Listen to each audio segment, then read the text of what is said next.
बहुत समय पहले एक सुंदर राज्य था जहाँ एक दयालु राजा और रानी राज करते थे। लेकिन उन्हें एक संतान की बहुत इच्छा थी। तभी एक दिन अचानक रानी बहुत बीमार पड़ गई। पूरे महल में मायूसी छा गई। वैद्य जी, मेरी पत्नी की जान बचाने का कोई तो रास्ता होगा। उनकी आखिरी उम्मीद एक जादुई सुनहरा फूल था जिसमें किसी भी बीमारी को ठीक करने की शक्ति थी। हमें यह मिल गया। जल्दी करो, इसे महल ले चलो। रानी मां का समय कम है। उस जादुई फूल के काढ़े से रानी की जान बच गई।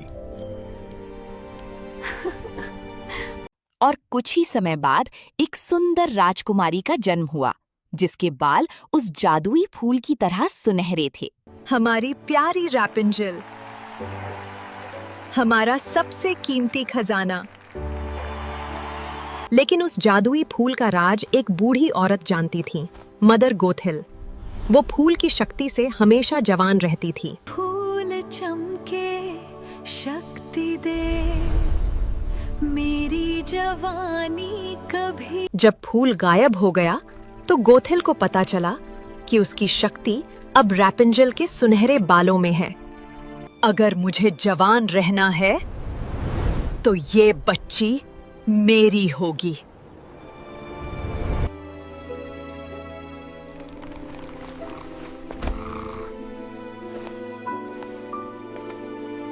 और एक रात गोथेल रैपेंजल को महल से चुरा ले गई।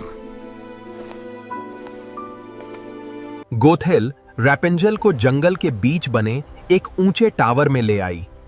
उस टावर का कोई दरवाजा नहीं था। मेरी बच्ची, मेरी रैपेंजल कहाँ गई? हर साल राजकुमारी के जन्मदिन पर राजा और रानी उसे घर का रास्ता दिखाने के लिए आसमान में लालटेन छोड़ते थे। कुछ साल बाद बड़ी होकर माँ, क्या मैं बाहर जा सकती हूँ? बिल्कुल नहीं। बाहर की दुनिया बहुत खतरनाक है। वो तुम्हारे लिए नहीं है। तुम यहीं सुरक्षित हो। रैपेंजल दिन भर पेंटिंग करती, किताबें पढ़ती, लेकिन उसका मन बाहर की दुनिया देखने को तरसता था।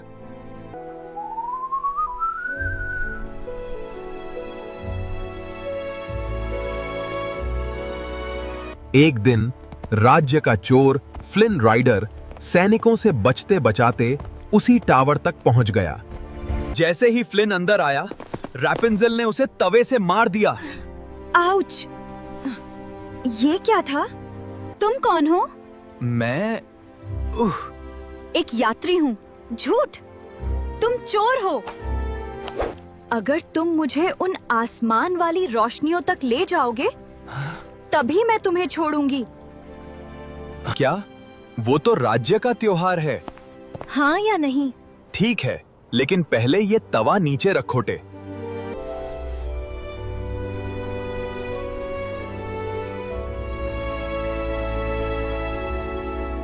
और इसी तरह दोनों एक रोमांचक सफर पर निकल पड़े। मैं सच में बाहर हूँ। तुमने कभी घास भी नहीं छुई? नहीं। ये दुनिया कितनी सुंदर है। रैपेंजल पहली बार आजादी महसूस कर रही थी। रात हुई और पूरा आसमान हजारों रोशनियों से जगमगा उठा। ये कितना सुंदर है। हर साल राजा और रानी अपनी खोई हुई बेटी के लिए ये रोशनियां उड़ाते हैं। खोई हुई बेटी। रैपेंजल को पहली बार लगा शायद उसका इस राज्य से कोई रिश्ता है। फ्लिन, हमें वापस टावर जाना होगा। मुझे सच जानना है।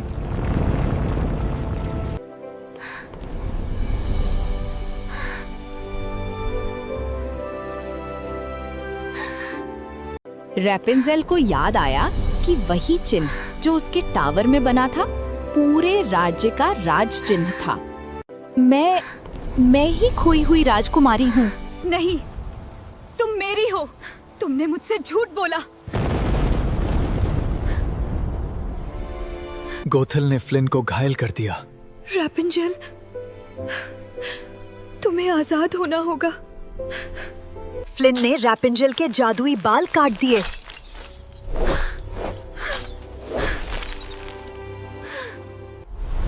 बाल कटते ही गोथेल बूढ़ी होकर खत्म हो गई।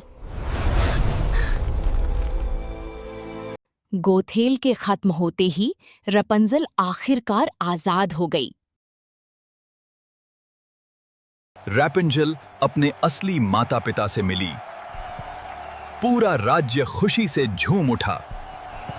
मेरी बेटी, आखिर तुम वापस आ गई। माँ, हम कितने भाग्यशाली हैं। फ्लिन दूर खड़ा ये सब मुस्कुराकर देख रहा था।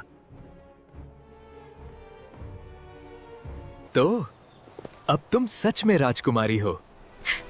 और तुम हमेशा मेरे दोस्त रहोगे। एक बार फिर आसमान हजारों रोशनियों से भर गया। और फिर रैपुंजेल और फ्लिन खुशी खुशी रहने लगे।